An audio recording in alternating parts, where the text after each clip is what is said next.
This is the first video I have made in 4 years.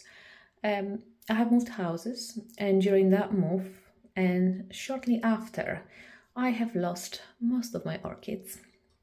I managed to keep the few, and I was so disheartened that it's taking me 4 years to get back to making videos and enjoying my orchids again. So I thought I would start with my most favorite orchids, Neofinetias. So I have got here on this rack a few orchids that I have managed to import just before Brexit from Orchids Deluxe. I believe they're in Netherlands. That's what I think. It's been a long time.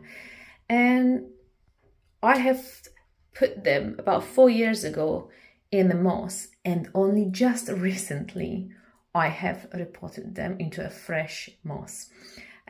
So they are, I have to say, troopers. They survived 4 years in the same moss and are still alive. Some of them have managed to thin out a little bit, but most of them actually have grown quite a bit. So the first one here I have got is one of my favorite ones, most favorite ones. It's called Neofinetia Homemaiden. It's a gorgeous Neofinetia with purple root ends, root tips. I think I have got it as a single maybe or double growth. I don't remember, but it has grown quite significantly. Now I've got quite a few. So for example, this one, I don't have tags to a lot of them. I'll have to go back into my orders, I guess, with Order Deluxe to see what exactly that is. But this is a nice variegated one. And here's another one, which I haven't got a clue what it is. This one, I think they're quite dry now. I think they need water, actually. Kinyuko, I'm butchering the names. There we go. It's not focusing. That one has got beautiful variegation as well, kind of yellow tones, and under a certain light, obviously, it goes a beautiful yellow color. This one I think is just a big version of Neofinetia falcata. What else have I got here? Maybe I'll just try and pull the ones with the tags. No, actually that one is, just bear with me, said Susan. Don't remember the flowers. Most of them, since I've got them, have flowered. I've just have not been documenting them.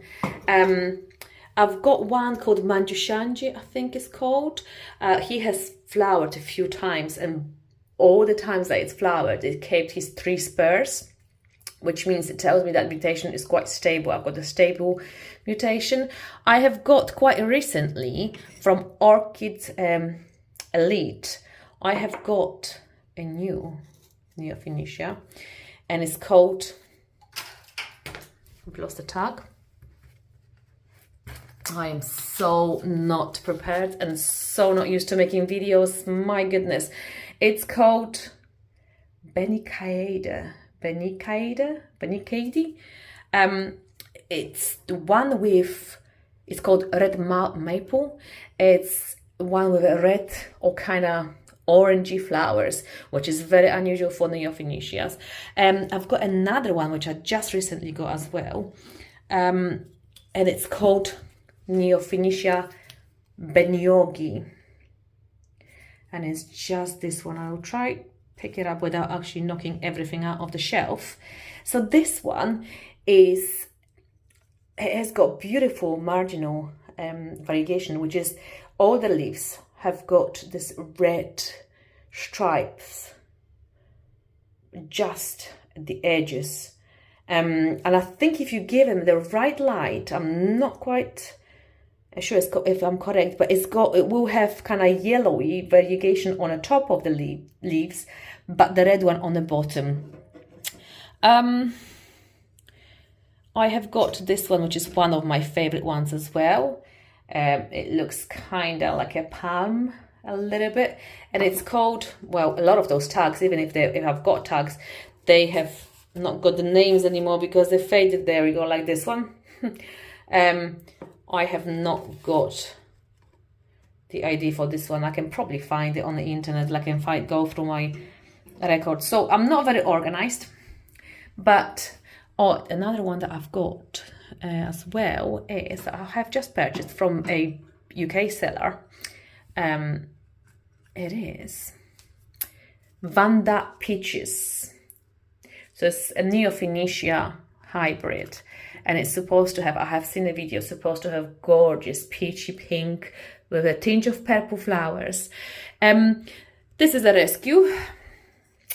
It's one of the, I don't remember the name, surprise, surprise, but it's one of those that that could have a dual colored flowers. So I think they come out white, but as they age, they go yellow. So it looks really nice on the spike because you can have basically mixed colors of yellow and white. Obviously, all the Neofinetias smell absolutely gorgeous. So I'm looking forward, now I've reported them, I'm looking forward to them start growing again and flowering again. I have to say, with time, the flower count has decreased quite a lot. So it does show that they have to be reported once a year, every 2 years, really, into a fresh moss. They are very, very hardy, or at least I found them very hardy. I hardly have got any dry black tips. They can survive. I've got this one, which is the most common one. It's just sitting in a pot with any media, and it's growing that way. So I have got another one in the bark with a little bit of, I don't know what it is, pumice stone. They could be grown mounted, they could be grown bare root, they could be grown in a bark, in a moss. They are so hardy, and you can display them in so many different ways. I would love to have them displayed in the correct way in Neofinetia pots. However, it's very expensive to get the pots imported into UK. I have checked, and I think the one coming from Japan and Korea, they cost something about 80 to 90 to upwards of pounds per pot. So it's very, very expensive. So it has to be, I think you have to be really serious about your hobby, which I'm not. So I'm displaying them really about in the clay pots, but I would like to change them maybe slowly into a nice Neofinetia pots. I think I'll end this video on this note. Very rambly video, very echoey, because this is in my main bathroom on the windows I'm filming right now. So it's very, very echoey here. Very unorganized video, but I thought I have to start from somewhere again, and just enjoy those videos for myself, if anything else, and keep those videos as my record of the plants that I have. Anyway, if you're here and you're watching this video, thank you very much for watching, and I hope I'll see you in the next one. Thanks, bye!